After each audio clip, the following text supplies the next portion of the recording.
Hi guys, how you doing? It's been a little while since I've done a video. It's often the case with me. I'm not quite as prolific as some other people out there, but two things I wanted to say very specifically. Firstly, we're over 3,000 now, so thank you very much, really appreciate it. I do have something that I want to say about that, but I'm not going to do that in this video. A subject cropped up. I was talking to a friend of mine who I've known online for a long time, and he came and trained with me fairly recently. Lovely guy, we were chatting, and this topic came up, and I thought it kind of deserved a video all of its own right. And it's basically about the fact that sparring in HEMA doesn't actually look like drilling in HEMA. And that seems to be kind of taken as standard and acceptable. And I don't think it is acceptable, if I'm being honest. Many years ago, when I was doing karate, I was effectively taught three different types of fighting, and they were all classed as Shotokan. There was the drills we did, so techniques we'd look at, say, Onozuki or Agyuki or Maegeri, whatever, these techniques, and there were very specific ways in which these techniques had to be carried out. And it was very precise, and it was part of your grading was to show that you could do these techniques exactly as you had been taught. And that's kind of what we see in HEMA when we're looking at drilling techniques and drilling stances and guards and footwork. We're trying to copy exactly what's in the manuscripts, so that what we're doing looks like the sources that we're drawing it from. And that's great, and that's exactly what we should be doing. But the problem was that not only did we do these drills or these techniques, we also did kumite.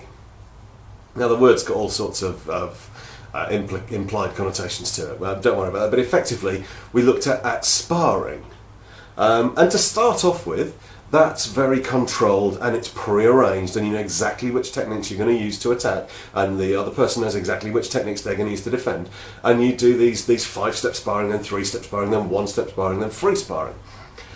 But the problem was that by the time you got to the free sparring aspect of it, what you were doing didn't actually really look anything like the techniques you'd been drilling. And when you look at competitive sparring in karate, or in kickboxing, or in kung fu, or whatever it is, yes, this works, but it's developed its own style. And you can't look at something like the ISKA light contact tournaments and see that what these people are doing is classically Shotokan. You can't recognise these techniques from the source that they originally trained in. It's become an art in and of itself. And to a degree, that's what I'm seeing in HEMA. I'm seeing tournament fights or sparring or free play that doesn't really represent the art that the people that are doing it train in. And that's something that I feel is a big problem, and we've got to be really wary of this. If you look at Bolognese side sword, it's a really very easily recognisable system. The stances and the positions and the way people move is really instantly recognisable. If you know it at all, you'll see people do it, and you look at it and think, yeah, that's a beautiful way of moving. It's aesthetically very pleasing and clearly very effective. But then you see some of these people fighting for real, if you like, and suddenly it doesn't really look like that anymore. And I wonder what's gone wrong. Is it simply that it's too hard? Is it simply that it doesn't work? Or is it simply that there's too big a dichotomy between the technical side of the art and the practical applications of it? And I don't know. I wonder if there's a way around it, and it's a really difficult one to get to grips with. Don't get me wrong, this doesn't happen all the time.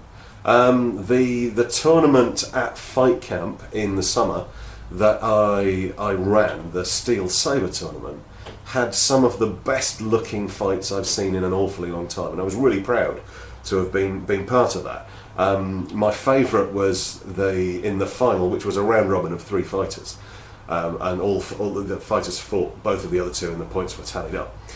But in amongst those fights, there was a fight between Matt Easton and Matthias Kuhl, and it was beautiful to watch. Both fighters were clearly following a system.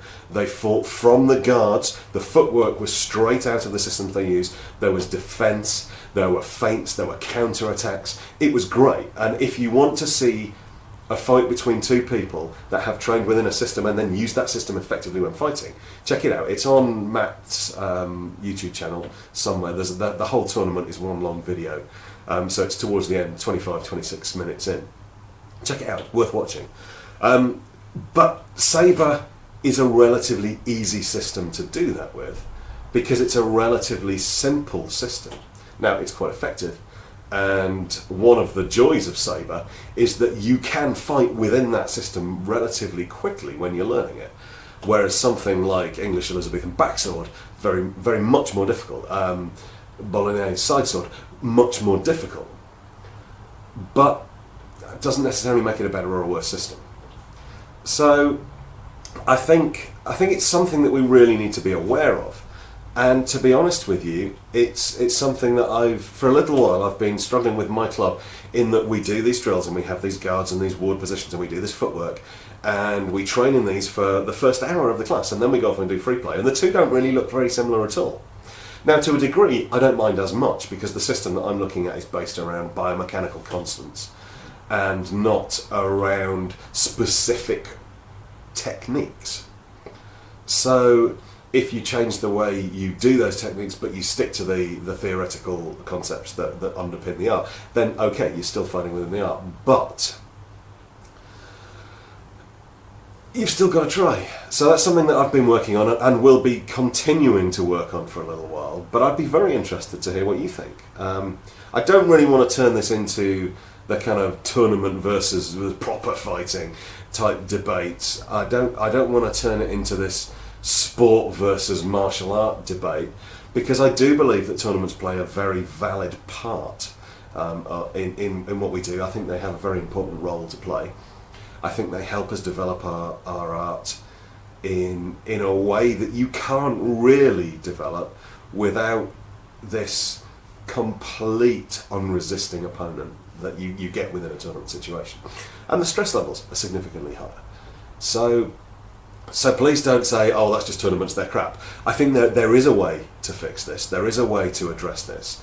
And I think we can only do that by accepting that we're just not even close to being there yet. I've almost never seen a fight that I can say, these people in this fight have got it. It's a really good representation of this aspect of HEMA. And when people say that, it makes me cringe. It's possibly the most arrogant thing I've ever heard. And there are people out there who are brilliant. And I'm not trying to say I'm a better fighter than everyone else. Clearly I'm not. I'm a better fighter than most, but I'm not a better fighter than all, by any stretch of the imagination. There you go, there's my own little moment of arrogance. But, you know, we're right at the beginning of this. You know, and saying, oh, I've been studying swordplay for 20 years, doesn't give you the right to say, I've got this down pat now, I've got this system, what I do is a really good example of this system. Because A, we don't know. We simply cannot know whether what we're doing is a good representation of what they were doing. There's no way of ever finding out. Without somebody making a time machine, we're never going to know. But also, the whole point of this process of learning is the assumption that we're getting it wrong and trying to prove that we are getting it wrong in order to improve what we're doing. And as soon as you start thinking, yeah, I've got it, then you become, I don't know, you sit back, you rest on your laurels, and it becomes, and I don't want this to sound as derogatory as it's going to, but it becomes sport fencing at that point, and that's not what HEMA is. Sports fencing is cool. It's great. It's a lot of fun. I've done it. I did foil fencing for a while. Really enjoyed it. Learnt a lot from it, and it's benefited my HEMA. But it isn't HEMA. And And that's the risk that we run, that we're going to go down that path of saying, yeah, we've got it now, and all of a sudden we're not doing Elizabethan English backsword, we're doing Oz's system of fighting. And as soon as we're at that point, we're in trouble. So tell me what you think, and if you've got any examples of really good fights, then put them up, let me see them, and we can have a bit of a natter. But do comment. I love the interaction and the social aspects of what's going on here on YouTube. So yeah, get writing. Take care, guys. See you soon.